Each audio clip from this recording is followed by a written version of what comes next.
Good evening, baseball fans, and welcome to a brand new episode of Dirt and Diamonds right here on IU Sports Radio, baby. Your direct feed for all that's sports. Is that too dramatic? No, yeah. I love it. I tried to. I tried to get it was like a wrestling promo from the 90s.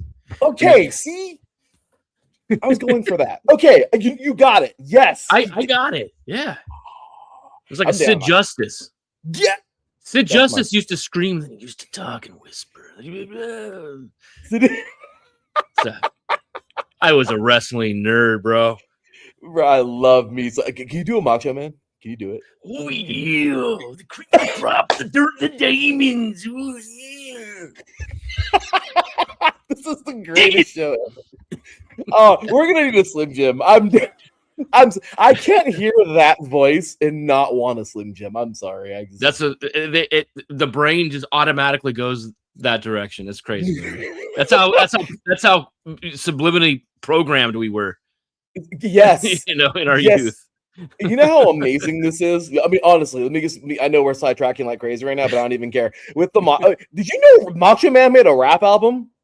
Oh yeah. That was one of the. I don't even care. I don't care. People can call it cheesy. That was my album.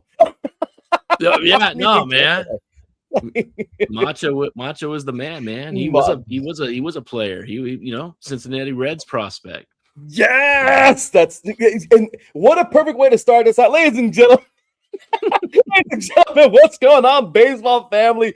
Welcome to Dirt and Diamonds right here on IU Sports Radio, your direct feed for all. That is California League baseball, baby. And, of course, your direct feed for all that is sports. I'm your host, Larry B. As always, joined by my guy, man, my dude, the one, the only Freddie B. We have a loaded one tonight, bro. Loaded? Oh, yeah. Loaded is the perfect word, Larry. Week 12 gave us everything. I mean, the first half ended, the second half started. We've got playoff spots clinched. Wild splits again. This is the league of split series. It's crazy just how much parity there are with all the teams. We had walk-offs again, some blowouts, some late inning rallies, and then some monster, just huge individual performances we'll get to later. 24 games that felt like they had something to say. So absolutely, let's get into this.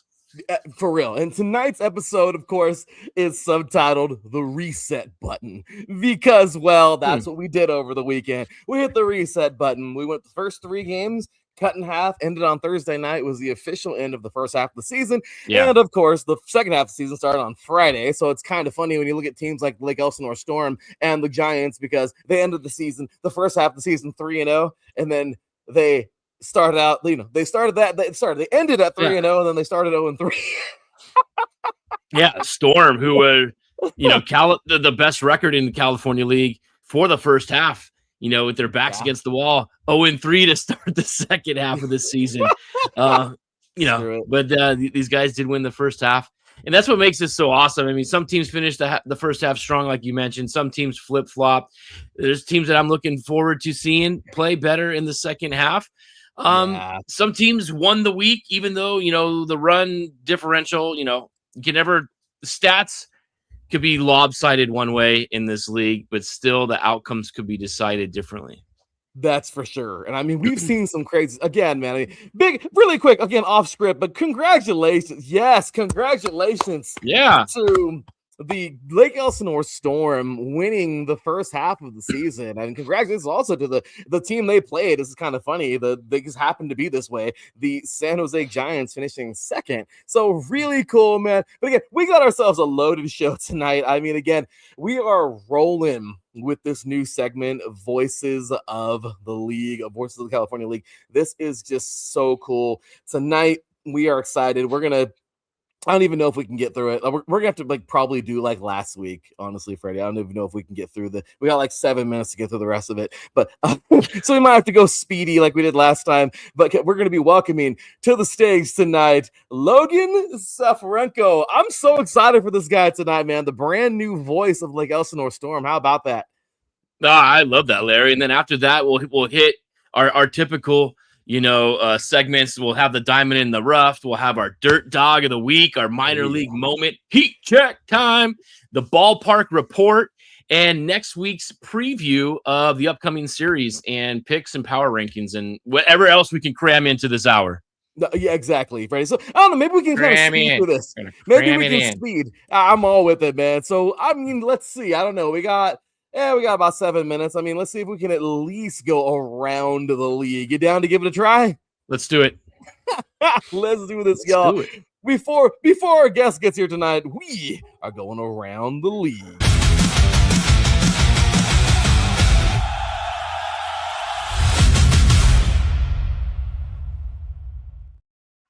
All right, Freddie B at hyperspeed. Here we go, man. Let's go around the league. 4 series, 24 games. And Freddie, I'll start with the showdown that felt like the headliner: Lake Elsinore Storm and San Jose Giants. Yeah, that series was incredible, Larry. It's exactly what we thought it was going to be, the two top teams from the North and the South battling in the final series of the first half and then starting the second half. Elsinore won the first 3 games of this series, looked really good, got some really great pitching. And then the series ended with San Jose taking the final 3 over the course of the weekend. It felt like 2 mini series within the one series here. So expect a lot out of these 2 teams the second half of the season.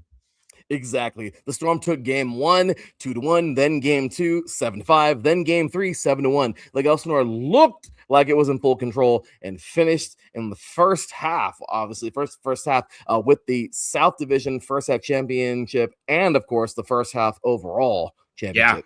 Yeah, that was huge. And then San Jose answers back. They win game 4, 6-5. Game 5, put up a bunch of runs, win 11-8, and then a 7. That was capped off by a 7-run 8th inning by San Jose in game 5 right there. That was a huge inning. Elsinore just couldn't get off of the field. And then they walk it off in game 6 in dramatic fashion on a Jeremiah Jenks 9th inning homer. Final series split 3-3.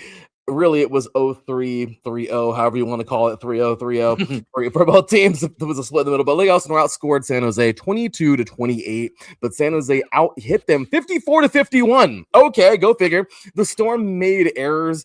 The Giants only 4, which is amazing. So 8 errors for the Storm. Sorry, guys. Giants only 4. The series was as even as it gets. Yeah, there was a one game when I think they scored 4 runs on just wild pitches alone, which was crazy.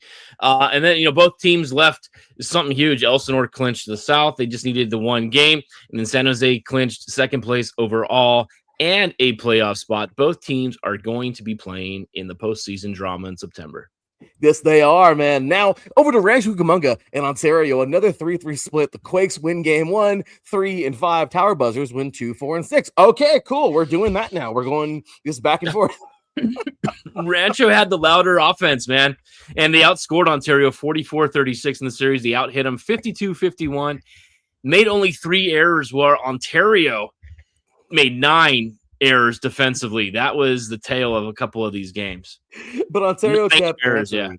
Yeah, definitely, man. But Ontario kept answering. Rancho wins 13-5. Ontario answers 8-5. Rancho wins 11-12 or 11-2. I'm sorry. Ontario answers 10-1. Rancho wins 13-8.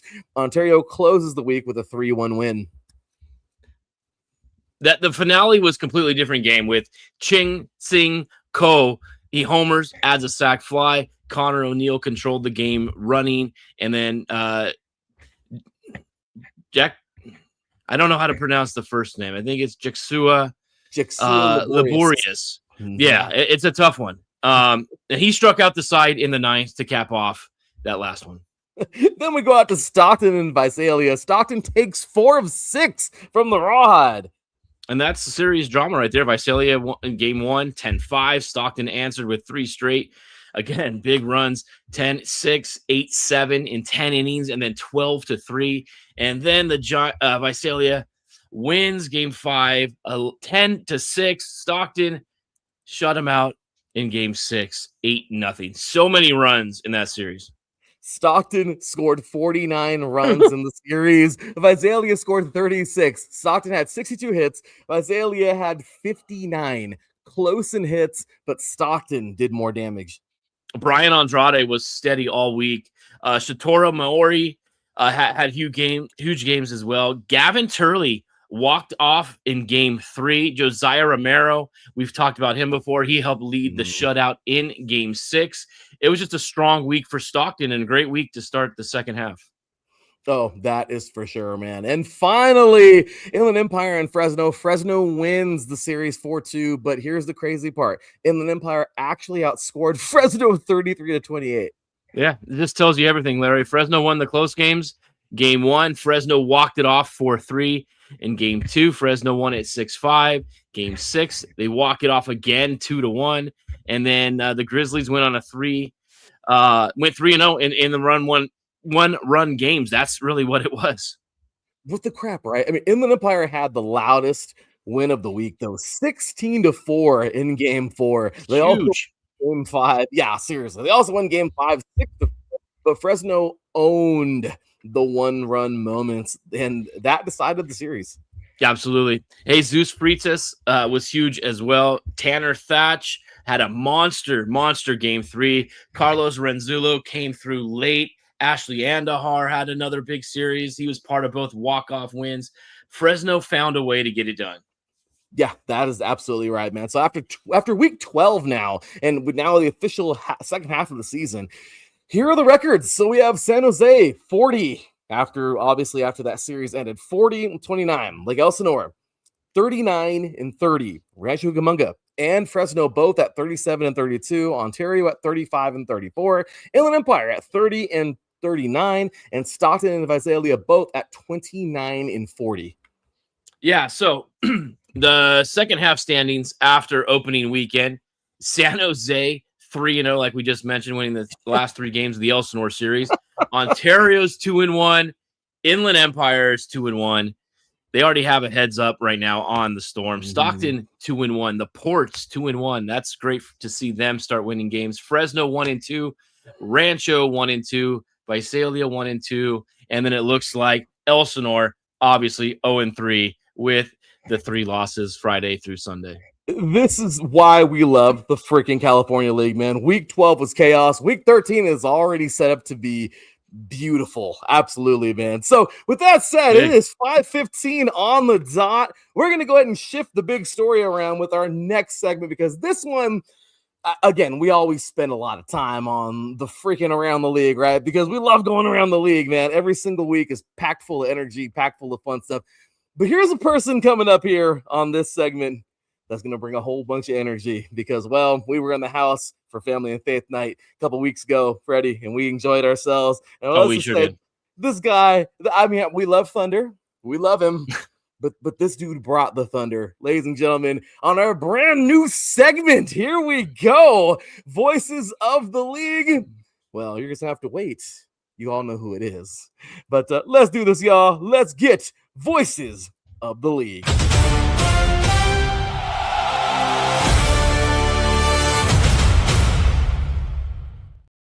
We didn't have that. We didn't have that intro last week. So, Logan, hey, the honor is yours here, man. Good day, sir, and welcome, ladies and gentlemen. We have here the new MC, the new voice of the Lake Elsinore Storm, ladies and gentlemen, Logan Soforenko. Good, sir. How are you doing today, man? I'm doing good, guys. How you guys doing? We're doing awesome. Thanks for joining us. No, appreciate you having me. And by the way, shout out Gavin Turley. He was an outfielder for one of the summer leagues I worked for back in my college days. He was a Falmouth Commodore of the Cape Cod Baseball League. So really, you mentioned Gavin Turley a couple of seconds ago. So there's your little nugget from me today. But happy to be here, guys. You guys do a great job covering the league. My goodness. Appreciate that, man. You know what? It's a lot of fun, Larry. Larry, I could attest to that. This is more fun, I think, than anything. Oh, it's a blast. Yeah. This is such a cool thing, and we're so excited to have you a part. He's got the microphone ready. He's ready to roll, y'all. The funny thing is, so I don't lose this thing around the office, because like my full-time job is like an hour away from Lake Elsinore, so I try not to lose this thing, because when I took over for Kaz told me that the mic flag that he had was custom. So he sent me the link, and I'm like, I think I got to make one myself, because in Ontario we have one. I got to Lake Elsinore for the first game. I was like, I don't have one. So I made one. And so it doesn't get messed up. I just leave it in my office and don't even bother like leaving it in Lake Elsinore, my backpack, or, at home, like, yeah, but no, it's just sitting on the desk. I'm like, let's get it up here. Represent the Storm. The official, man. You're representing with the bowling shirt too. I love that one, man. Hey, these were in high demand. Like, where is it? Right here. Like, these were. I had to wait till after the game to get one because that night I wasn't emceeing. I was doing public address, so I was just hiding in the booth. They're like, you don't need it just yet. But this thing's awesome. I mean, it's cool. I mean, the line to get this thing on the day that we were giving these things out, I think it was like last Sunday. It was like 95 degrees at like 11 a.m. and people were already, or at 10 a.m. people were already lining up, like longest line I'd seen probably since Faith and Families night. So it was cool. Wow, that's awesome, Logan. So cool. Welcome here. We like to keep this just a relaxed conversation. That's, Larry and I just trying to get to know you, give us your story, your background as well, talk a little bit of baseball, game day atmosphere, fan energy, just everything along with the journey of being an MC. Definitely, man. We're going to have ourselves some fun. So again, ladies and gentlemen, if you are just tuning in, because I've seen the numbers just jump up right now because, well, there's somebody more important than Freddie and I here in the building tonight. Therefore, the numbers jump up. So, and I like that. So again, we are here locked and loaded, man. This is the second ever Voices of the League segment. And again, this is one of just the gems of Dirt and Diamonds, our brand new show here at iSports Radio. We are joined again by Logan Safarenko, on-field MC for the Lake Elsinore Storm and on ice MC for the Ontario Reign. Hey, so Logan, again, we thank you so much for joining us, man, and we appreciate you so much for being here tonight. So let's go ahead and start with the questions, man, because I know you're a busy man, so we don't want to keep you forever. I mean, unless you want to stay. I got plenty of time. It's a Monday, and I appreciate, like I said, I appreciate you guys bringing me on, man. This is awesome. So no rush at all. Let's have some fun. Let's do it. All right, Logan. So first question, man. Look. Overall, I just said all these cool things. Okay, I mean, obviously, you're on the field now for the Storm. You're doing great things over there with the Ontario Reign. You probably do a million other things that we're even unaware of. But how did you get started as an on-field or on-ice MC? And at what point did you realize that this is something that you actually wanted to pursue professionally? Yeah, it's a funny story actually. So in 2021, coming out of COVID, they had a public search for the PA announcer for the Ontario Reign, and I put my name in the hat. And I was like 19 at the time, and I was like, oh, I want to do this. I just I literally typed online, how far is Ontario from Thousand Oaks, California? Because that's where I went to school. I went to Cal Lutheran University. Nice. In the SCIAC. So I went to that university. So I was like, how far is it away? And it was a long drive, but I'm like, pro announcing, let's do it. Up until then, I was just announcing high school games. So fast forward, I go through about a 2.5 month long audition process. It was long. There was in-person auditions. There was phone calls. There was a personality piece I had to make for YouTube that they looked at. And ultimately, it came down to 3 guys, myself and our current PA announcer, who is the lead PA announcer, Jeff Pope. He's big guy on out here in the Inland Empire, big radio guy. He was the PA announcer back in the ECHL days. Him, myself, and then a gentleman by the name of Josh Hunter. He actually ended up, he unfortunately wasn't selected, but he actually ended up being the inaugural PA announcer for the Seattle Kraken, which was pretty cool. But I got hired as Jeff's backup, which I was like, I'm okay with that. I'll take it. I can focus on school. I can drive out there every now and then, right? But my higher-ups were like, we want to get you on the mic. Would you be willing to try? I mean, it's so weird because at the Storm, we advertise it as emceeing. In Ontario, we call it just hosting. So it's like both terms. So I'll say for Ontario and for combining it and for Storm's sakes, emceeing. So like, you want to try emceeing? And I'm like, never done it before. Did a pep rally once in high school. Don't really know much about this. So Mikey Alexander, who is the in-arena host. I know Mikey. Yeah, he's the best in the business. So he does stuff in Ontario. He trained me. I kind of tag team with him. We split time over in Ontario, and it just kind of took off from there. I mean, it took me a while to earn the fan base because it's you're coming in. You don't want to be known as the backup. You want to not try and be the person you're splitting time with. You're backing up. You just want to go in there and be like, hey, it's Logan hosting tonight. And ultimately, once I did do that, more opportunities started coming up. I actually got an offer back in 2022 with the Rancho Quakes to be their MC. Unfortunately, I had to turn it down because it was too far away. But then started doing like watch parties. I started doing country festivals, like small country festivals. I've emceed at Stagecoach. I've emceed at Oak Heart Country Music Festival. So that was cool. Just kind of doing stuff, pop-ups throughout the past couple of years. But 3 years ago, I met a giant 6'7" dude with long curly hair at an Ontario Reign playoff game, and his name is Kaz. You guys may or may not know him. And we connected. So we were in touch for the last like 3.5 years, just picking each other's brain, and then ultimately I was with him when he got the emceeing job with the Gulls. So it was kind of cool seeing him like say he wanted to get, Larry, you're a Gulls guy. Oh, I'm sorry. It's okay. It's all right. I'm a Kings guy, so we're good, Logan. Okay, good. Hey, puck is puck. I say hockey in Southern California is hockey. You know what I mean? That's right. But yeah, so I just stayed in touch with Kaz, and then gave me a heads up that he got the banana ball job, and I was like, oh, that's why the Lake Elsinore Storm are hiring an MC. So I knew right away. I was like, I want to jump in on this. I was like, listen, if they can work with me, because my schedule's hectic with I'm a full-time broadcaster in Division III sports with Ontario. I was like, can they work with me? So shout out Molly and Drea. We got three MCs that we kind of, I don't want to say split the home series, because I think so far this season it's been about like primarily myself and Molly. Molly's done a great job. She does stuff with the Gulls. Drea does stuff with the Gulls and a lot of like watch party stuff with the Padres, and then myself with Ontario. So I think we all bring in a really cool like mix into the Storm, because all of us admit it, we're not trying to be Cavs, we're trying to be ourselves. So when I fast forward, I send my stuff in, send the tape in. Obviously I have the tape from Ontario, so there's just a matter of if the personalities worked out or not. And then got the offer and just got my stadium tour at the beginning of April, and then did the first couple of home games, including Kaz's farewell game. I was able to MC with him, which look, I knew Kaz was a big deal with the Storm, right? But I didn't realize how big it was until I got there. There is a line. Y'all know the Diamond, like you guys know the stadium. There is a line by the info booth right behind home plate on the concourse, probably all the way down to Thunder's Mountain at the end of the game to take a picture with Kaz. And I just soaked it in. I was like, this is crazy.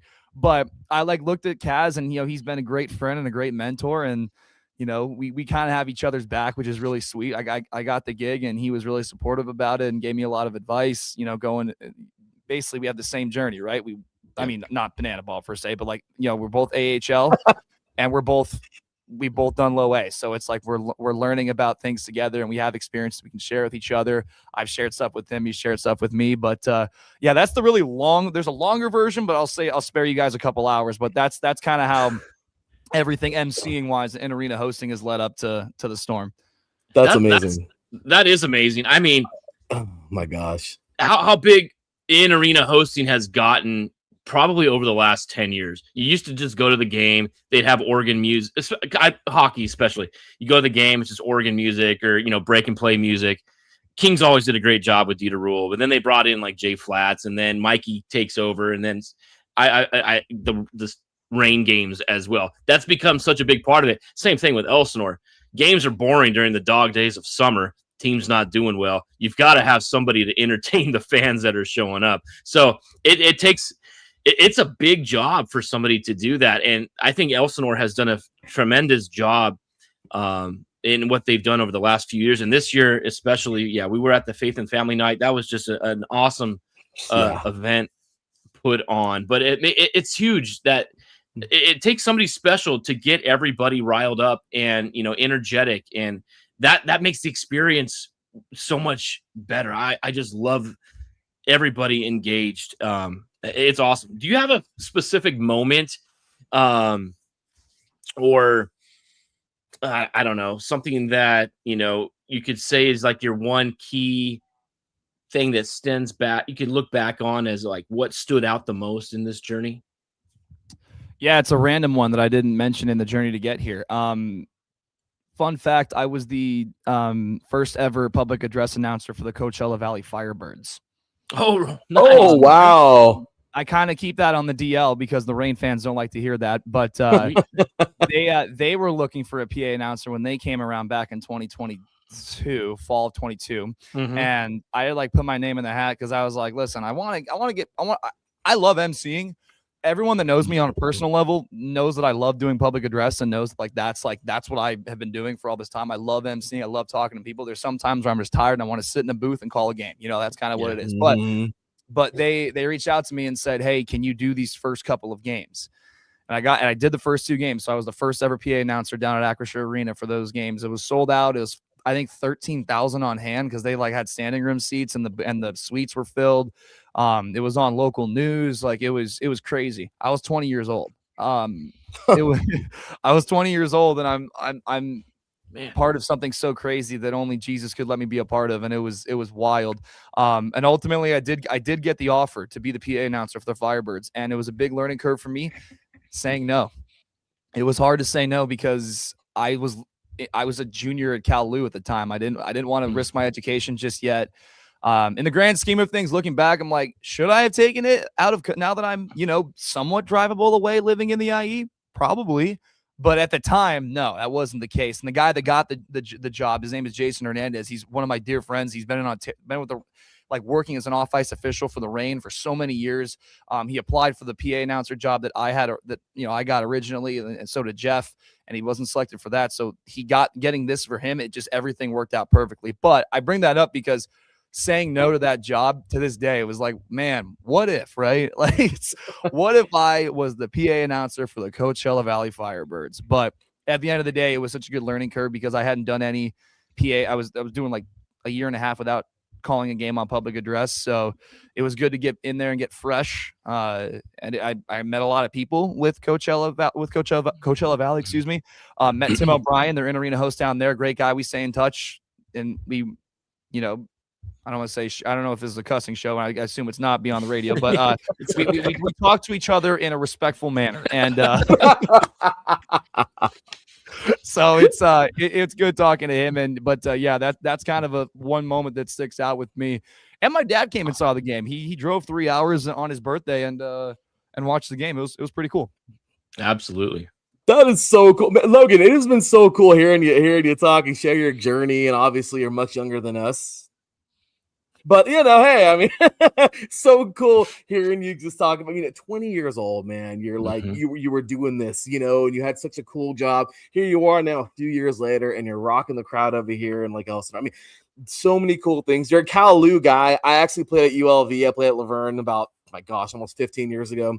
Oh, okay. In the SIAC. And I'm so, by the way, totally off topic here, but since you're a sports guy, I just have to say I was devastated when APU went under, and I'm so happy now they're going to be a part of the SIAC. They are freaking coming out of the ground. They are reincarnated. I don't know what you want to call them, but they are coming back in, but they're going to the D3 ranks now to play in the SIAC.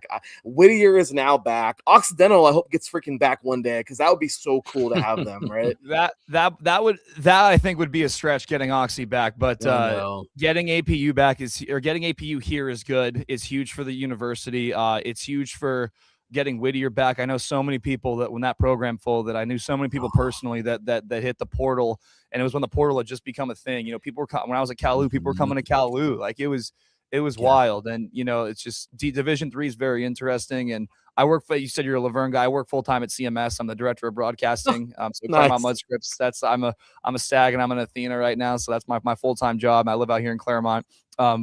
But yeah, APU, I'm happy that they're here. I know their staff very well, like their communication staff. They actually, fun fact, the Azusa Pacific has been our baseball field for the last 3 years, because Claremont Mud Scripts hasn't had a baseball field in 4 years. Oh, my Not God. this year though. We're playing. We got a nine-digit. No, hold on, math. Yeah, like a nine-digit sport facility coming, and it's so cool. We have people that went to Storm games, but yes, going back to APU, a big sports guy, big SkyAC guy. That's it's my thing. It's also really cool because I work with student broadcasters and student athletes to be able to actually show them that I have professional experience, and I don't call myself a professional. There's always time to learn, but statistically on paper, I am. So I have things I can show to these students, and it's really cool because they'll come shadow me. I had shout out Ava Goldson. She's one of my best student workers. She came and shadowed me for the Ontario Reign for, a sellout.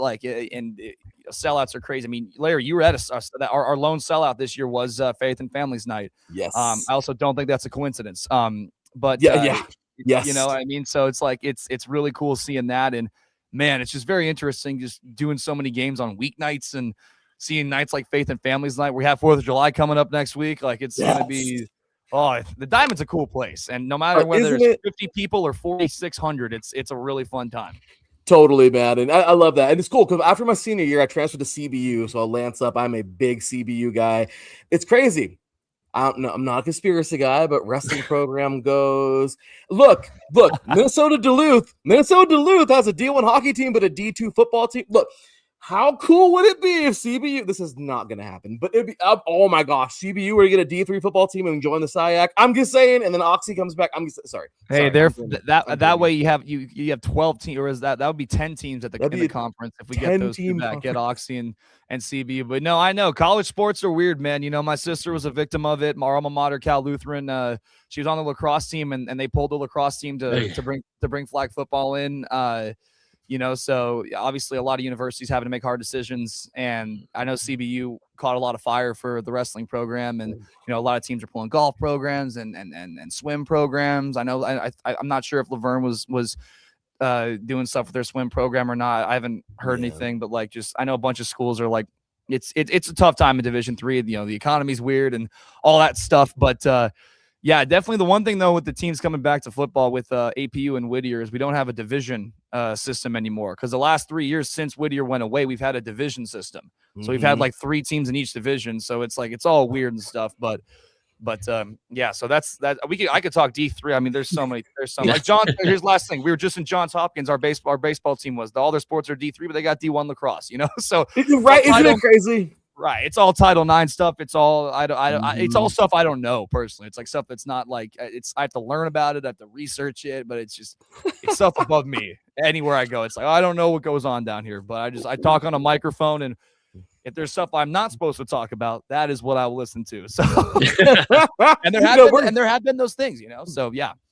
We're going to have you back on my show 3 and Out that I do on the station. I talk everything, like everything. 3C2A, NJCAA, Division 3, Division 2, NAIA, and then, of course, the big boys. But, like, I, as an RCC Tiger myself, winning a title, you know what? Like, playing for the legendary Tom Kraft, like, it's so cool because, like, even the JUCOs, man, they deserve the love. You know what I mean? So we got to have you back. We got to have you back for that show for sure, Logan. So, anytime, man. Anytime. Anyway, so next question. I know 55 minutes later, but it's all, I'm loving this. Like, I don't even care. I know we just keep on going off and everything, but loving it, man. So okay, this is your first season with the Lake Elsinore Storm. So obviously you talked already a lot about this, but how has your experience been so far? And what have you enjoyed most about being a part of the game-to-day atmosphere at the Diamond? It's a great question. This organization has been awesome. This is probably the fastest I've been so welcomed in an organization. The people I work with are great people. One thing I learned about, you know, with the specifically like our game entertainment team, like our people that are working around with me and helping choose contestants or whatever, they're kids. You know what I mean? Like in Ontario, mid-20s, you know, we're all like working adults doing our thing. We got high schoolers I'm working with, and I'm seeing a maturity that's I haven't seen in a long time in highschoolers, because I have younger sisters. I have one that's in high school. My dad works in high school athletics, so being around that is cool. But also the fans are really cool too. I mean, not gonna lie, you know where I'm going with this. The scariest thing is like, well, you're not Kaz, but you're not bad. It's like, you know, that kind of thing. But I've never gotten that. You know what I mean? So it's mainly been, it's like, my thing when people tell me anything along those lines, I say I will never try and be Kaz. All I can do is bring Logan to the Diamond, right? And I feel like I've done that, and I will continue to do that. These fans are really cool. A lot of Reign fans are in the building, which is kind of neat. You know, I have Reign All-In members that are ushers at the Diamond, right? So that already made me feel a little bit like more at home when I stepped foot on the Diamond for opening night. So there was that. And then it's just been so cool working in minor league baseball, right? Like I've worked in summer baseball before, locally in California. Mentioned Cape Cod. I lived in New England for 3.5 months for an internship in college in the Cape League. I just want to be back in baseball. I haven't worked in baseball in 4 years in the summer, so my summers get really boring. So it's really cool to be back, and the fans. You know, I think one thing I actually do need to do is sign autographs better, because I actually bought a pack of balls. They're not here. They're at my house right now. It's a practice signing, because in Ontario, it's not really a big, like culture-wise, it's not a big thing to sign autographs. Like a couple people ask me here and there, but Lake Elsinore, the kids, man. Celebrities. Yeah. I mean, it's at the end of the day, it's like what we were talking about earlier. It's like sometimes the games are long. Sometimes we'll beat the snot out of Ontario, 17-0 or whatever that final score was. And like, even though we're winning, the game gets boring. So sometimes people are gonna talk to the hosts and talk, and that's part of the atmosphere, part of the stadium. So when these kids come up to me, I'm like, I got no problem signing stuff, just not used to it, right? So I first thing I did, actually bought like extra pens and paper and just practice on paper. But I was like, no, I got to practice signing on round objects. And then I had to shout out the players because I was like, I don't know how the heck the players do this, because I'm like, they do is like toss. I'm like, how do you guys do that? But no, the Storm's awesome. This is a great organization. I don't like the Dodgers, nor do I like the Padres. I don't really have a fandom of any team in LA. So it's like I love Petco Park. I love the Padres. One of my old buddies, you might know this as IE guys. My residential advisor at Cal Lutheran also was the 2-time SCIAC tournament MVP for in the baseball tournament before transferring to UC Santa Barbara. He had a monster year at UC Santa Barbara, only to get drafted by the San Diego Padres.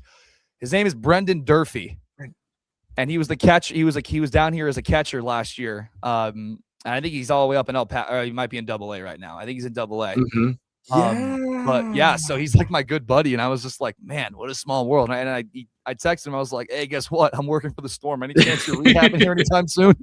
And but no, yeah, small world. That's amazing. Yeah, no, isn't he with the Missions right now? He's somewhere, but I know he was a part of the Storm. I'm like, that's crazy. Yeah, that's so cool. I'm sorry, that's neat. No, that would have been awesome if you were able to call one of his games. Oh my god. Yeah, if he could get sent over on a rehab stint, that would be it. No, it's so cool. But yeah, I love the Storm. I love Petco Park too. I love the Padres. So now I have something I can wear at Padre games. I mean, I've been to a playoff game, so I wore like a giveaway, but I have something I can wear, and people be like, "Oh, you got a Storm jersey on?" And I'll be like, "Oh, let me tell you about Logan Speaks, and let me tell you about Lake Elsinore Storm." I want to get down to Petco soon, but we got a loaded couple of weeks here at the Storm. We got back-to-back homestands, so. But yes, that's the long answer, Larry, as to how it's been so far. It's been really fun. A lot of good stories in just 3 months or whatever it's been. The first half champions. So yeah. Wait. I don't care. I'm gonna put it up again. I don't care. I'm putting it up again. There's the graphic. I'm crazy. So that was so awesome seeing that. Like, obviously, like we wanted to win that Sunday, but the walk-off that Weidman hit, I mean, that was sweet. And then obviously winning it the next day, like the guys were so happy. And I'm so happy for Brian Perez. Like he's such a cool dude. I've talked to him a couple of times. And that's another thing. Talk to a lot of these players. They're good dudes. Like Connor Westenberg came up to me. He's like, "So you're the new Kaz?" And I'm like, no, but cool that you're talking to me. Like talked to Connor Westenberg. And like, I remember like one time before he was actually, you'll appreciate this story. This might be a good social clip. So Connor Westenberg comes up to me pregame. We're just chatting. And I tell him, like, "Hey, you want to know something? You're today's double batter of the game." And he hasn't had a whole lot of doubles this year, I mean statistically. And he was like, "Oh, thank God. I've been saving him for today." Proceeds to get a double in, I think, the 7th or 8th inning. And the little celebration, he's like, "Yes." And I was like, "Oh, yeah, I knew," because he was talking to me earlier. So that was me. That is awesome. I love that. Yeah, the interaction with the players. It's great, especially at this level of baseball, too. This is really – once they go any higher than this, it's, the ego and everything like that goes along with them, as and you don't have that that intimate kind of feel as if you are within a ballpark that seats like 2,500 3,000 fans. So I think that's awesome. So you've worked with Ontario Reign. You've now you're working with the Storm. What have you learned most, and what have the fans taught you? What have you learned from the fans, especially here in Elsinore? Have you changed your style at all based according to who's in attendance? That's a great question. I think the short answer is no. It doesn't matter how many people are in the building or not. I'm going to bring the same energy every single night. I think I actually see an effect when it's a sellout, because sometimes I'll actually overdo it just because it is a sellout and the energy is just too crazy. Sellouts in Toyota Arena in Ontario are crazy. And we had a really good year this year, kind of a disappointing playoff run just because it was really short. We won the division first time in 10 plus years that we did that.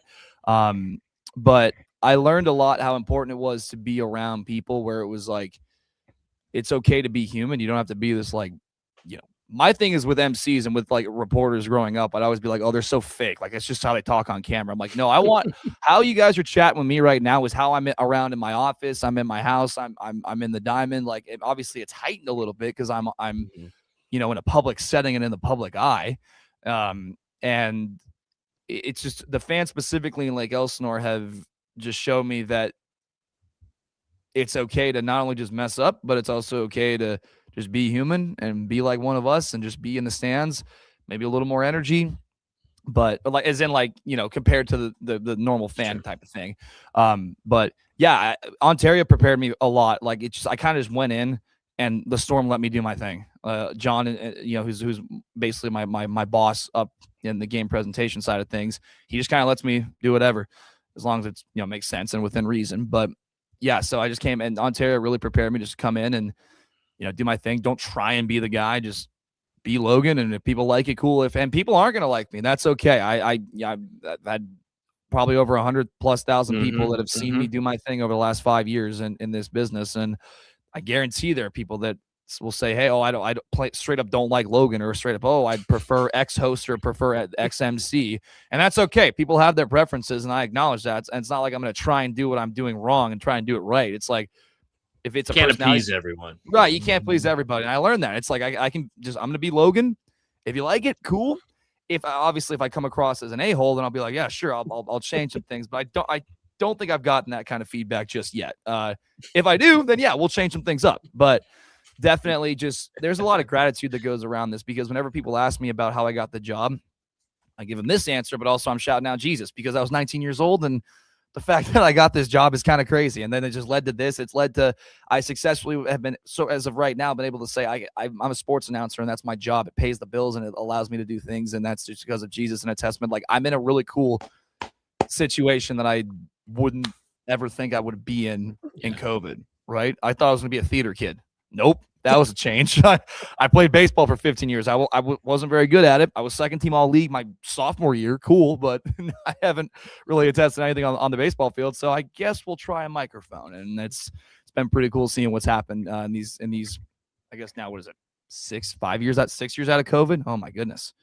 It's something, right? But dude, that is amazing. And again, if I may, really quick, I mean, this is one of the coolest things. I mean, I love it. Again, I mean, you're here, you're bringing the energy, you're being you. And honestly, man, that's what people love the most, right? Because why people love Kaz? Because Kaz was Kaz. Why people love John Madden? Because John Madden was John Madden. You know what I mean? Like, you look at, like, it doesn't matter what level. It's because that's who the person was. So that is so cool, man. Okay, I can ask you this. Because we're a California League show, I have to ask, what makes minor league ball different than any other sport environments? So, or at least minor league baseball. So, because there's something about fan interaction, right? The promotions, the kids, between the innings, fun. It feels unique. What would you say? Well, I'll say it's interesting being in two very opposite sides of minor league, right? I work in Ontario, and that's AHL. That's one level below the show. And low A is the lowest from the show in minor league systems. So these kids are grateful. I mean, I can say kids now because I'm 24. I was looking at rosters when I was doing the Tower Buzzers game. I was like, yeah, I'm older than about 99% of both these rosters combined. Obviously, I can't remember. I think the Dodgers had a rehabber that was down there, Brock Stewart, but he obviously he's got some years on me. But no, I think that these are kids. These are, like, if I tell fans to come up to me and say, hey, can you get me a signed ball? I'm like, no, but you can. I don't say it like that, but I say, here's what you do. Go up to them at the end of the game. Just hold your ball out. I guarantee they'll sign it. Happens. It works. It's worked almost every time. Like, these guys are happy to be here. I guarantee, like, Ryan Weidman got called up today. He's going to Fort Wayne. I guarantee he's going to be, shout out Wides. What a guy. We'll miss him down here in Lake Elsinore, but I guarantee he'll be up in Fort Wayne in Indiana telling people the stories about Lake Elsinore, because these guys are grateful. What did Weidman do when he hit the walk-off? He stood on the ledge and looked at the fans, right? Yeah. Yeah. So it's like, they appreciate us as much as we appreciate them for putting a good product on the field. And we know that, acknowledge the fact that if they work their tail off and keep grinding, they're going to get their shots and all the way up through the system and up to the Padres. Like, it's really cool to see from the work from the very, very, I don't want to say very bottom, because these are professional athletes and this is a minor league system. They're going to get go to the next level and go up the next step. And, so they appreciate us just as much as we appreciate them, and vice versa. But they're good dudes, and they appreciate how the kids look up to them, because that's another thing I learned. There's so many little league teams that come out to the Diamond, and so many kids, right? And these kids look up to these players like this, like just Google eyes. Like it's so cool to see. Yeah, but that's how I would probably answer that in regards to low A, and specifically point back to the fact that I work in AHL, one level below the NHL, and then low A, obviously, and so on and so forth. So yeah, I love that. How are we doing on time, Larry? No, we're running, but it's all good, man. It's good. We're running. We're running. This has been so good. This is great. We could do a whole show just on this, and I think we could do a show just based on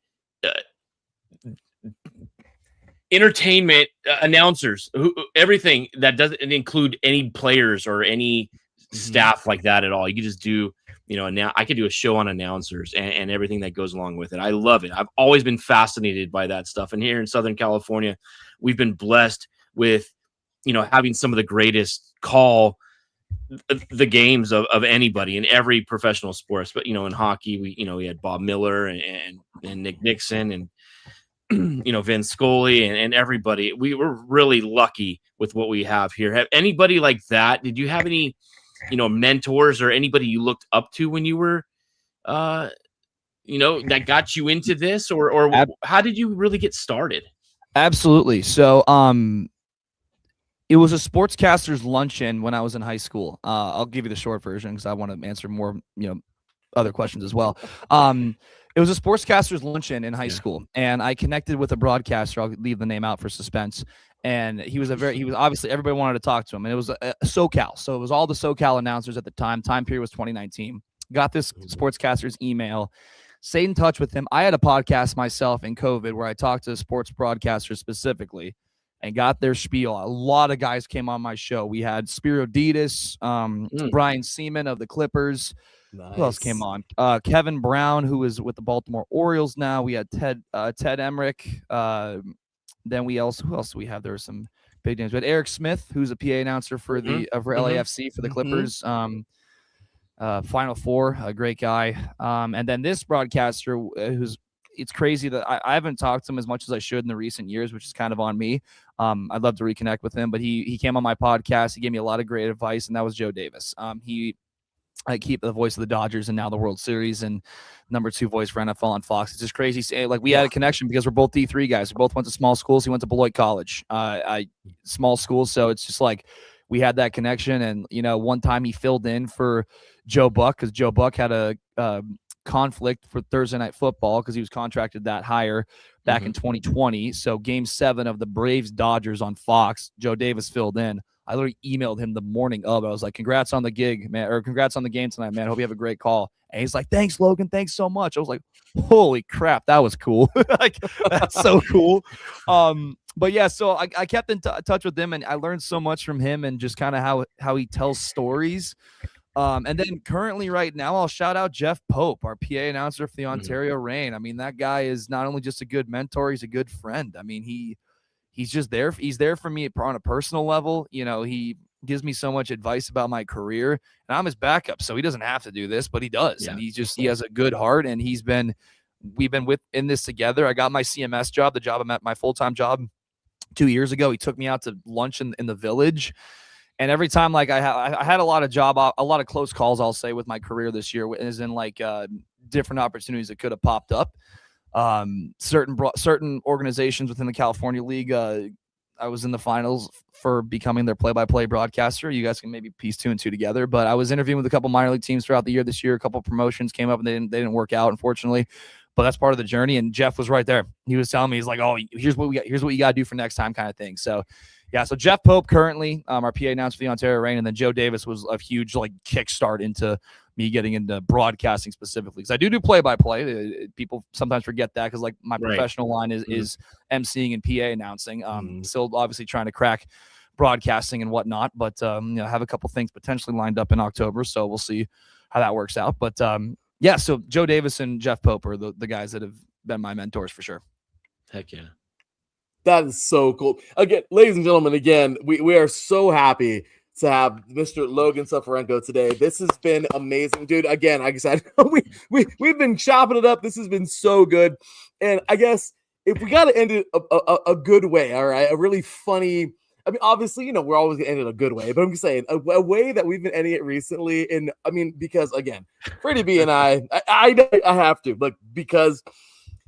Again, lifetime Storm fan. I mean, I graduated on second base back in 07. I'm old. I told you I was old. Okay. I told you I was old. Okay. That's a cool story though. On second base. That's awesome. Yeah. I got to graduate my high school before the stadiums got built and everything. I got to graduate in Storm Stadium. So a long time ago, I've been a Storm fan ever since. And, obviously been around and been to a few ballparks. Tower Buzzers are brand new, obviously, but Freddie B and myself have been talking, and we're like, okay, so we're going to be moving. We're going to go visit some other ballparks. Up north might be a little bit of a challenge every now and then, depending, work and whatever. But food. Look. Oh, I love me some food. So, Logan, what do you think, man? What's the tastiest thing you've had? Of course, you don't have to. Hey, you can say Storm is number one if you'd like to make your job look good, whatever. But you can say, what's the tastiest thing that you've had that we haven't, that you can say, hey, you got to try this at this ballpark? Well, I'm going to be fully honest food wise. When I'm at Storm Stadium, I'm not really eating a whole lot from the concession stands because I'll either bring my own food in or I'll try and keep my voice clear. Usually I like getting Jersey Mike's before, but it's like sometimes when I'm hungry, they usually get me the chicken tendies. There's a Caesar salad wrap at the Diamond that's really good. It's like a little it's basically like a Caesar salad like in like a tortilla or whatever you wrap. I think it's a tortilla, but I had that and it was pretty solid. But as far as other ballparks, this probably is not a good thing to reveal for my image.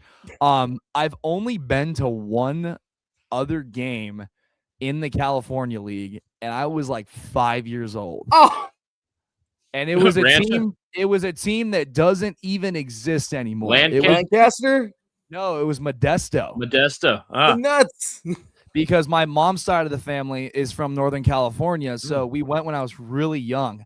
I actually was talking to Jeff Wilson, the broadcaster for Ontario. I wanted to go out to ONT Field last week. I'm probably going to go not next week because they're on the road. I think. Are they home this week? I don't think they're home this week. So, fun fact, last week we had 3 series up north and 1 down here, and they flip-flop it. This week we have 3 series down here and only 1 up north. So, yeah, Tower Buzzers will be home this week. So I'll probably try and get out to ONT Field this week. But listen, man, my thing that I'll advertise though with minor league baseball in general, this is not a PR thing. This is a Logan speaks, but also Logan likes to drink beer too at a baseball game. Come to Thirsty Thursday. I don't care what ballpark it is. I don't care what level it is. Exactly. I don't care if it's the California League. I don't care if it's anywhere. I obviously come to the Storm, come to the Diamond. We'll have a dang good time. If we do a drinking contest with me, I'll do it with you, right? That they said I could. I didn't do it last time, but they said I could. But that's what I'll leave it with because it's like I need to eat more food. It looks like go to more ballparks. I want to do more tours. Somebody at CMS, he's the visiting clubby with IE. Like I have a lot of connections in the league. I got to use them more. But right. I will say the PSA: come to a Thirsty Thursday. It changes your life. You hear that, Storm fans? Come to a Thirsty Thursday. Thirsty. I know, as you know, Larry, things have changed over the past years, but $3.99 cores. I mean, at a baseball game, that's pretty solid. That is solid. I'll take it. We wanted to know when we can have a Dirt and Diamonds night at the Diamond, and Larry and I can throw out a first pitch. Oh, we can absolutely make this happen. When we get off no, I'm being so serious. When we get off the show, I'm serious. Yeah, I mean, that'd be awesome. I don't know how much pull I have, but if I recommend and. It can be done. It's pretty easy. I just gotta plan it ahead. Let me take care of it. We can 100% get you guys down there. Let's do that, Larry. It'll be a night that I'm emceeing. We can absolutely. That's something we can talk about off the pod. But yeah, we can definitely make that work this season for sure. That would be amazing, dude. Logan, you've been amazing. That would be awesome. And I just gotta say, my error. Sorry, I can correct. I'm a teacher, so I can correct myself. That's completely fine. Yeah, they're not going to be home this week. That's the only team that's not going to be home. Tower Buzzers going to Visalia. Sorry, he's got to work. Oh, there you go. You'll be working. You guys are home to Yeah, Fresno. I'll be home. I'll be so this week I'll be at the Storm fans listening. I'll be at the Diamond on Thursday and Friday.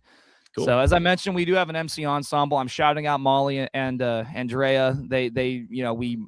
Everyone's been doing this, and we all kind of have the same stories in regards to how we talk to people and talk to fans. So I'm shouting out the entire MC ensemble. They're great. Our directors try and split us up as evenly as possible throughout the homestand. So I will be there Thursday and Friday. And Sweet. Friday, I'm not getting into this, but it is rodeo night, and if y'all want to learn how to line dance, saw that.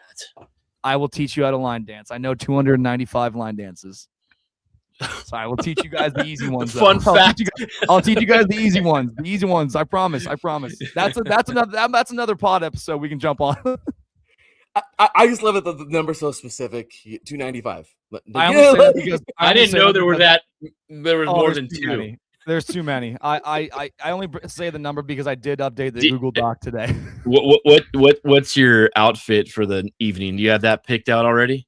I do, yeah. It's pretty similar to something I've already worn. I'll wear my jeans, I'll wear my boots, I'll probably wear a button-up short sleeve shirt, kind of like this, not a bowling shirt, opened a little bit, and then like a little tank underneath, and then probably a cowboy hat. What color hat? Probably a white straw cowboy hat. Okay, so, yeah, he does have it all planned out. Look at that. That's part of the gig, man. You got to look good and sound good. Hey, they asked me that in the interviews. They said, they're like, are you cool doing theme nights? I'm like, yeah, we just had our prom, man. I dressed up in prom stuff. It was great. But yeah, so Thursday and Friday at the Diamond, yes, we'll be there. It'll be a dang good time. And then back-to-back homestands. I'll shout this out real quick. Friday, July 3rd is our Storm fans. That's our actual 4th of July quote unquote game because that's our fireworks show. That's our night because Saturday our first pitch is at 4:45 because as everyone knows in Lake Elsinore they have the fireworks show on the lake. So our fireworks show is Friday. So it'll be, and Molly and I will be hosting together. I don't want to say it's the first time we've had two hosts together. We might have had it once or twice this year, but where one of us three are hosting together. So Molly and I are hosting that night, and that'll be fun. I actually think I'm hosting with Drea this week on Thursday or Friday, one of the two. So I can't keep. You know what? That's what's so great about watching these games on minorleaguebaseballtv.com is they don't cut to commercials. You see the action, you see all the skits and everything that's going on in between innings. So I think it's great. I love it. You get to it's basically being at the ballpark while you're sitting on your couch at home. So I even scanned that QR code and put a picture up on the Jumbotron a couple of weeks ago, even at a game I wasn't at. So hey, why not? I was like, hey, people do that. My daughters are like, Dad, how do we get on the TV? We'll have the guys in the clubhouse do that, visiting clubhouse too, and we'll see them pop up in the booth, and we'll be like, "Hey, why are those bright yellow jerseys doing up here?" Love it. Logan, thank you again for joining us tonight, man. You are the best. We appreciate you. I'm so happy we got to have you here to be with us and to have fun, talk about all these different things. And again, we're just really excited for your. We'll catch up. We'll have to talk hockey with you as well. We do a hockey show on IE Sports Radio, the Neutral Zone. We'd love to have you on that as well. Yeah, don't be strangers, guys. I appreciate the time, and let's go Storm. We had a good first half. I know we finished that last series off a little rough, but it's a new week. That's the beauty of low A ball. But no, I appreciate you guys and letting me come on and speak. And follow me on social media. Logan Speaks.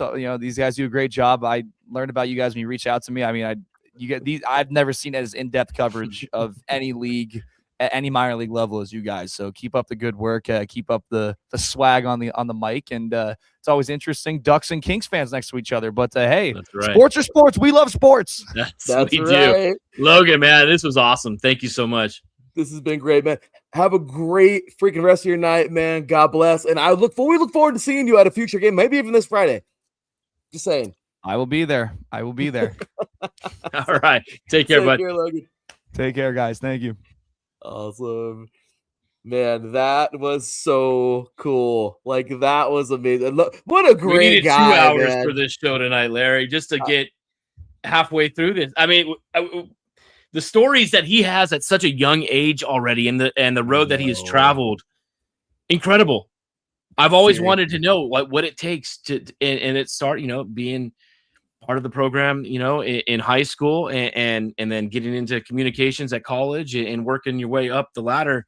This is a segment that I'm gonna show to my daughter. It's to say, hey, this is how you get your foot in the door and start working your way up. It's fantastic. What a good kid. What a really good kid. I'm a huge fan of his already. Like, I'm pulling for him, man, in every bit of his future. Absolutely. What a guy. I mean, oh my gosh, that was, and we talked to a veteran just a couple weeks ago. I mean, I guess last week was Steve Went, and just so everybody knows out there, we already roped him. I'm just saying, I had to say it. It's stupid joke, whatever. We already roped him, but next week, guess who's joining us? Mr. Jacob Fagundes from the Visalia Rawhide will be joining us next week.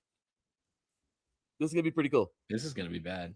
This is going to be, I'm looking forward to it, man, because he has been great, man. Jacob was awesome being on our their second show ever, basically, with just a video. Now we get to talk to him the same exact way we talked to this youngster tonight.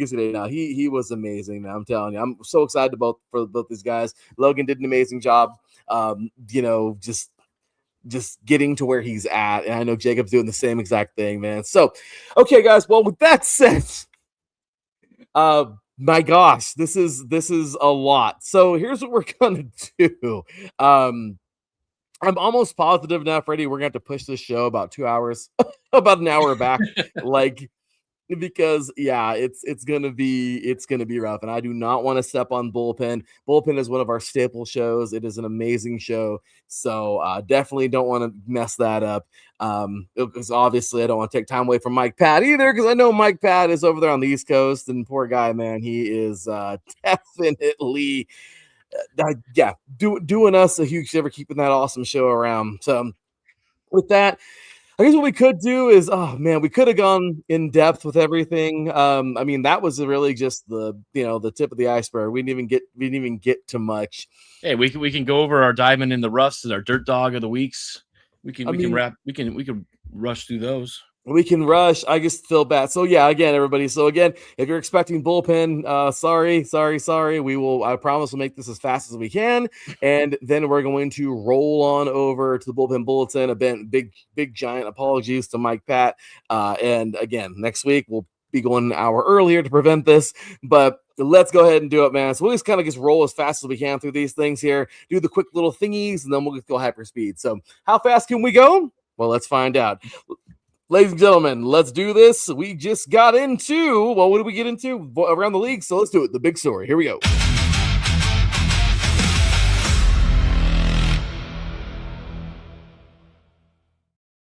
All right, so really, really quick, and again, we'll just go hyperspeed, man. So the big story, obviously, around the league, man. The California League hit the reset button this week. That's it. Yeah. The first half ended Thursday. Second half started Friday. We're right in the middle of, getting the second half of the season started. Looking good, Larry.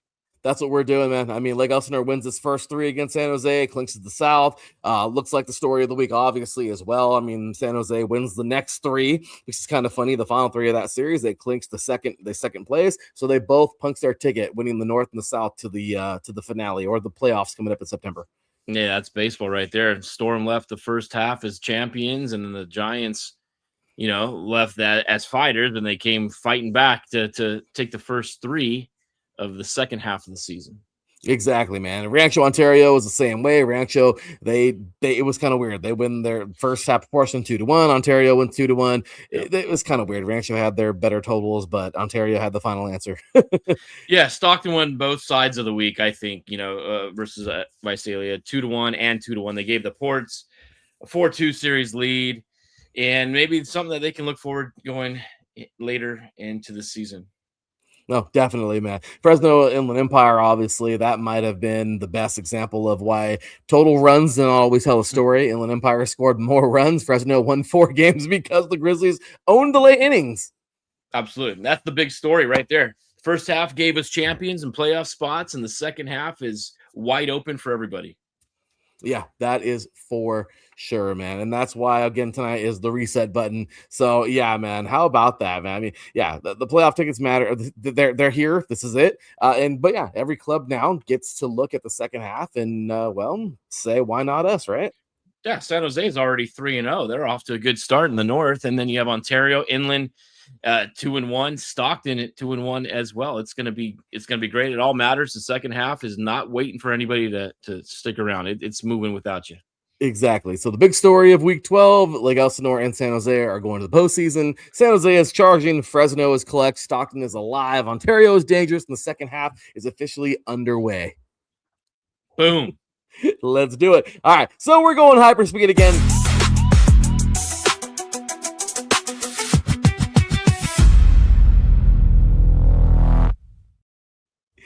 Now we move on to the Diamond in the Rough. This is where we highlight a player who may not be the biggest name of the week, but definitely deserves some recognition. So, Freddie, who do you have? My Diamond in the Rough is going to be Satoru Mori of Stockton. Brian Andrade is the Ports player of the series. Gavin Turley, we just talked about as well, had the walk-off homer, and Josiah Romero had the shutout. But Mori had some really big moments, and he is my Diamond in the Rough. Love it. No, definitely, man. I love this. Yeah, pick. game 2, 2-run double, solo homer, and then a bases loaded walk in the 8th. Brought in the go-ahead run in that 8th inning. And then game 6, he doubles in 2, singles and homers, and scores twice in an 8-0 clinching win. That's big-time production for Stockton. Filthy. That's a great call, man. My Diamond in the Rough is Grant J from Inland Empire. He might not be the full series MVP because Fresno won the series and Jesus Frias had those defining moments. But Grant J's game 5 was insane. Triple, 2-run double, steal of home, and 2 caught stealing runners. You mean that? Exactly. That's a good week. That's a complete baseball game, man. He hit, he ran, defended, and helped Inland Empire keep the series alive. That is exactly what this segment is all about. So Diamond in the Rough, we've got Satoru Mori and Grant J for you, Larry. I love it. Let's get 2 great picks, man. Let's get on to that Dirt Dog of the week.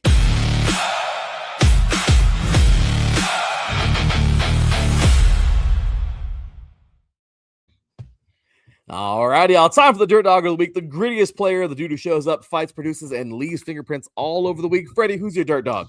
Isaiah Burkett. Come on now. San Jose Giants. He was all over that Storms Giants series. He reached base, stole bases, scored runs, drove in runs, and kept driving up San Jose's comeback in that series. Dude was insane. He was the engine. He was. Game 4, he walks, scores, singles in a run, walked again, stole a base, scores again. In game 5, he had 2-run double early in the game. And he was just constantly putting pressure on Elsinore all series. No, that is for sure, man. Great pick. My Dirt Dog is Connor O'Neill from Ontario. I know Ching Hanks Ko. This guy, Ching Sing Ho, is amazing. Okay, he had the big finale, and Chase Harlan had a great series, but O'Neill had the perfect Dirt Dog mix. Offense and defense, right? Exactly. Game 4, he starts with a 7-run third, which is crazy. The homer, and adds an RBI single later in the inning. Game 6 in a 2-1 game at the time. He throws out Candy Maduro. And I mean, it's pretty cool, right? He throws him out trying to steal and then picks off Kevin Castillo. This is leaving fingerprints on the game. Absolutely. That's a Dirt Dog right there, Larry. Catchers who can control the running game in the tight games deserve the love. No, that is definitely it, man. And Dirt Dogs of the week for sure. So Isaiah Burkett, I love it. And Connor O'Neill, our 2 picks. Let's do it, man. Let's keep the game pushing and get to our certified minor league moments.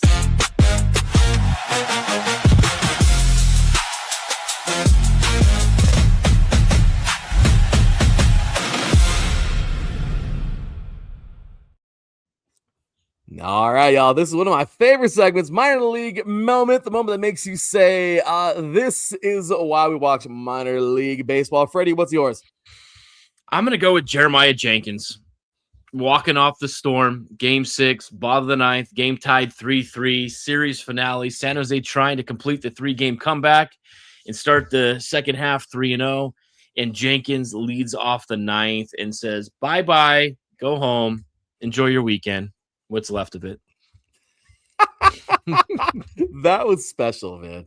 It was. It gave San Jose the final 3 games, like we mentioned, forced the split, and capped off a week with a home run. I mean, that's minor league baseball at its best right there. It is. And mine is Gavin Turley's walk-off. Walk-off single for Stockton in game 3. Visalia led that game 6-1. Stockton fights all the way back. Visalia ties it in the 9th. The Rawhide have a chance in the top of the 10th. Stockton escapes. Then Turley walks it off at the bottom of the half. I mean, amazing, right? That game had everything. It did everything. Comebacks, late drama. Well, a comeback, late drama, extra innings, and a walk-off. That's why we watch. That is why we watch. We also have a shutout by Jesus Freitas walking off game 6 for Fresno. That one won the series for them as well. I mean, walk-off. We have had so many walk-offs. It's crazy. Absolutely, man. Week 12 had multiple minor league moments. Jenkins, Turley, Freitas, walk-off city, man. So, all right, let's keep it pushing, man, because it's getting hot. Ready for the heat check. Let's do it.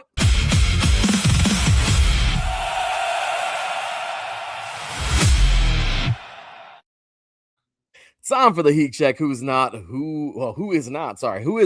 who is rolling, who came out of week 12 with the bats on fire. Freddie, who you got? I want to start first here. I want to go with Estevan Moreno from Inland Empire 66ers.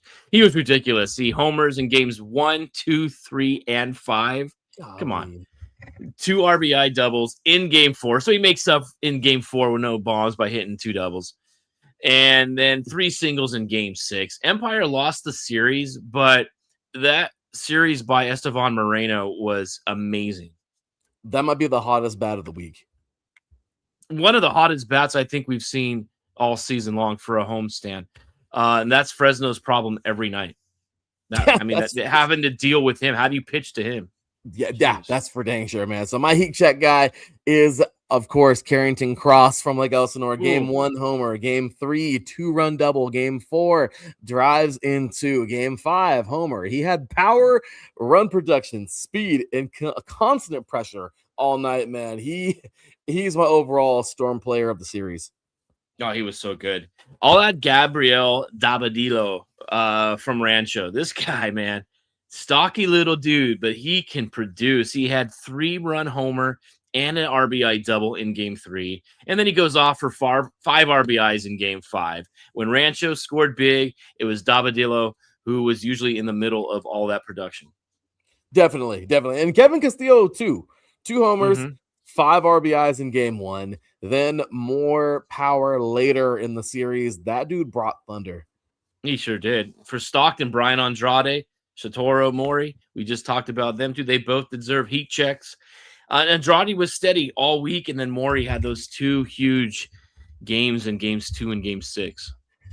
Yeah, for sure. For San Jose, give me Hayden Jacek. This guy was amazing. Sack fly, doubles, triples, RBIs, run score, whatever you wanted. He was Burger King. He had it his way. All right. I mean, seriously. I mean, he kept showing up in the big spots, and that's what you want, right? Yeah. And for Fresno, Tanner Thatch. I mean, his game 3 was probably the best individual performance in that series from anybody. A homer, RBI single, RBI double, and then another RBI on a ground out. You know, a bomb and 3 runs driven in. That's a great night for Tanner Thatch. Without a doubt, man. Heat check board: Estevan Moreno, Carrington Cross, Gabriel Davalillo. This guy was, again, just beast. Kevin Castillo, again, Brian Andrade, Satoru Mori, Hayden Jacek, and Tanner Thatch. This is a loaded list. Dude, I'm bummed out now, you know. Ryan Weidman getting called up. I mean, him setting the tone, getting on base and stealing paces, and then Carrington Cross driving him home was like, I mean, it was so nice to watch that every game. Congrats to Ryan. I'm going to have to reach out to his grandmother and his mother and give them congrats on that as well. They've been awesome, big fans of the show. And we'll still have to see if we can get Ryan on here at some point. I know, right? Hey, I'll wear some Trash Panda gear. I don't care. He deserves it, man. That is so freaking cool. So, Absolutely. all right, guys, let's keep it rolling. Almost done here tonight. We got, of course, we're going to do this again like last week, flip-flopping it. Next week's preview. Let's do it.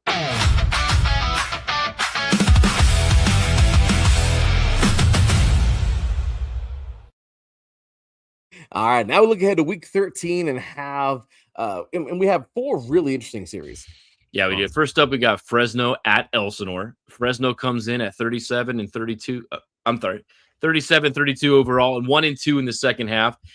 And going up against Elsinore, a team that is 39-30, the best record right now in the California League, but 0-3 to start the second half. Yeah, that is freaking nuts, right? That's a fascinating series. The Storm are first half South champs, but they got swept in the second half portion by San Jose. So Fresno just won 4 of 6, but started the second half 1-2.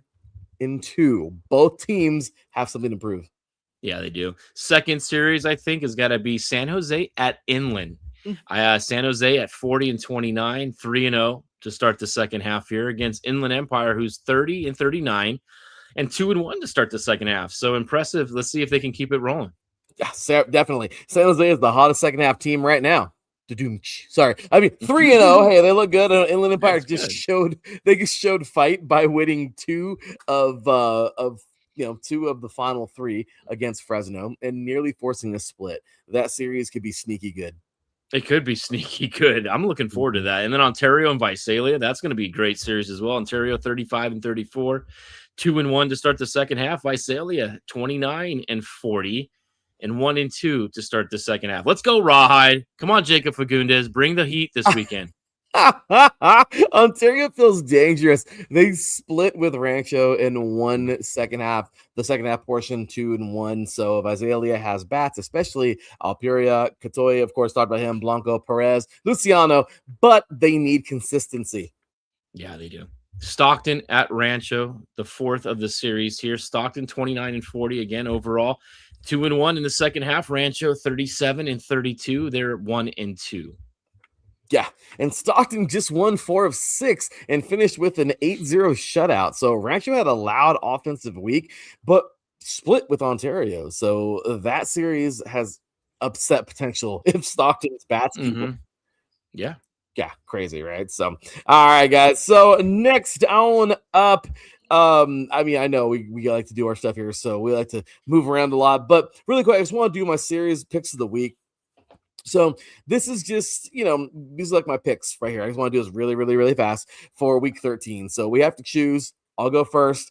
Again, my series of the week has to be San Jose Inland Empire. Why do you say that?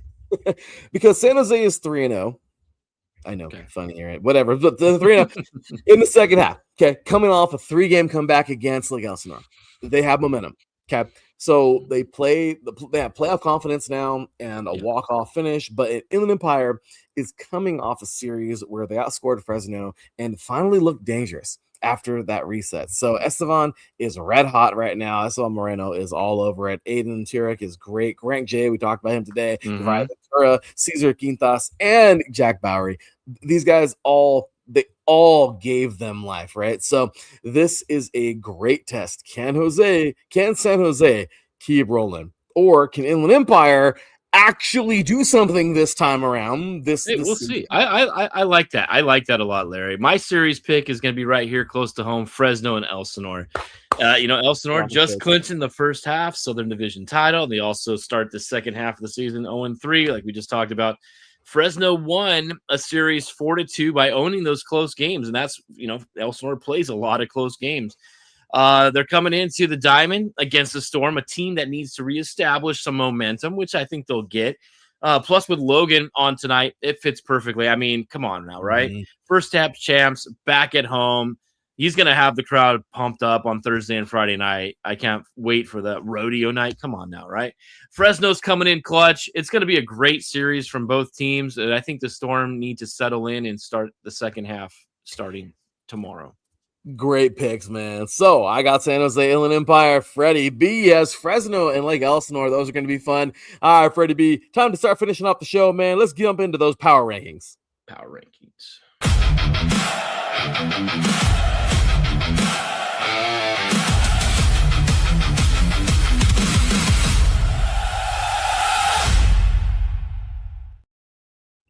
All right, y'all. Let's close with power rankings tonight. Not just standings, but who looks strongest right now after week 12. Freddie, start us off at 8. All right. At number 8, Visalia Rawhide, I think here. The offense had its moments, especially Jose Alpuria, Pedro Catui, Pedro Blanco, and Everett Perez. Big series for those guys. They did lose 4 of the 6 games and got shut out in the finale. So Rawhide, they're starting at the bottom of the totem pole here in the power rankings, but they'll be up there shortly. I'm with it all day. Number 7 has to be the Inland Empire 66ers, man. They are better than the record right now. Okay, I will say that. They outscored Fresno and had the 16-run explosion, but losing 3-1, losing those games, it keeps them at 7. Okay, I like that. At number 6, then I'm going to go with Stockton. They're 29-40 overall, but they just won 4 of 6.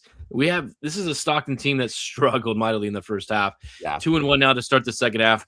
Brian Andrade, Maury, Gavin Turley, Josiah Romero, they have them moving in the right direction. They really do, man. Number 5, this is a hard one because they just played this week. Oh, I love this series. They split. It is such a hard one. But all right, Freddie B, let's do it, man. Number 5, Ontario Tower Buzzers. Ontario split with Rancho. Won the second half portion and got strong weeks, okay, from Ching Sing Ko and Chase Harlan, Connor O'Neill, our guy who we love pronouncing his name, Mario Shendrick Martinez, and Easton Shelton. Yeah. At number 4, the team that they play, the Rancho Cucamonga Quakes. The Quakes had huge offensive totals and are sitting at 37-32 as well. They split with Ontario. 1-2, though, to start the second half of the season, just to keep them outside of the top 3.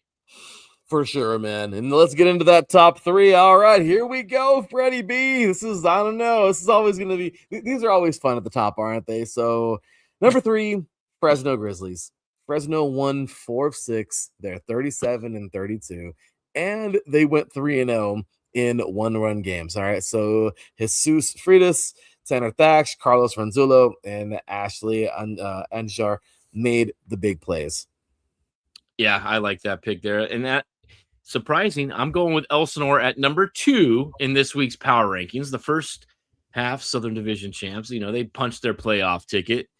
They did lose the final 3 games, and that's why I have them at number 2 and not number 1 overall right now. Exactly, because if they would have even won 2-1, but yeah, anything 1-2 or 1-2 or 0-3, that exactly. And number 1, of course, has to be San Jose. They are the hottest team right now. And again, this is hilarious because we're speaking literally through the halfway point. Last Thursday night is over. Friday to Sunday now is what we're really speaking on power ranking wise. And obviously next week, these might switch up a little bit depending, but San Jose is definitely the hottest team right now if you're looking at that. And overall, just in a sense, they looked really good this past weekend versus the Storm. The Storm ended strong, didn't start so well. The Giants ended not so well, ended really strong. So Lake Elsinore has the crown, but San Jose has momentum right now. Good picks. So, yes, sir. So, all right, guys. Well, can you believe it? That is going to do it for Dirt and Diamonds episode 7. This is the reset button. How about that one, man? What a week, Larry. I mean, and Elsinore clinches. We can't talk about that enough. San Jose clinches the North Division, punches their playoff ticket. Fresno winning their close one. Stockton. Watch out for those guys. They took 4 out of 6. Ontario and Rancho had a great series. 66ers showed some fight in their series. Visalia keeps producing the offensive sparks. Who's going to be the next guy that gets called up as well, Larry? Oh, right. I mean, we can just. I love it. This is why we love what we do. This is why we love the show, and this is why we love the series. So big thanks again to Logan Soforenko, for joining us on our segment of Voices of the League. That was a great conversation. And it really reminds you that minor league baseball is about the full experience, not just the box score. That's great. I like that. That's a great quote there. It's about the full experience, not just the box score. Right? And week 13 is coming in hot too, Larry. So the temps are cranking up again here, and the action on the field is going to be just as hot. We've got Fresno at Elsinore, San Jose up the road at the Inland Empire 66ers. Ontario makes the trip north of Visalia, and then Stockton at Rancho at the Epicenter. Is it still called the Epicenter? It used to be called the Epicenter. I think, right, it did, huh? But yeah, so just like last week, 3 games up north, or 3 series up north and 1 down here last week. Now it flip-flops, 1 up north and 3 down south this weekend before we get back to 2 and 2, I think, or whatever it might have been. But regardless, I'm excited, man. This is going to be great. Again, big shout out to Mr. Logan Soforenko. That was an amazing, amazing segment we had there. And that is going to do it for tonight, man. So for Freddie B, I'm Larry B. This has been Dirt and Diamonds right here on IE Sports Radio, your direct feed for all that is sports. Keep that dirt flying, and we'll see you next pitch. Peace.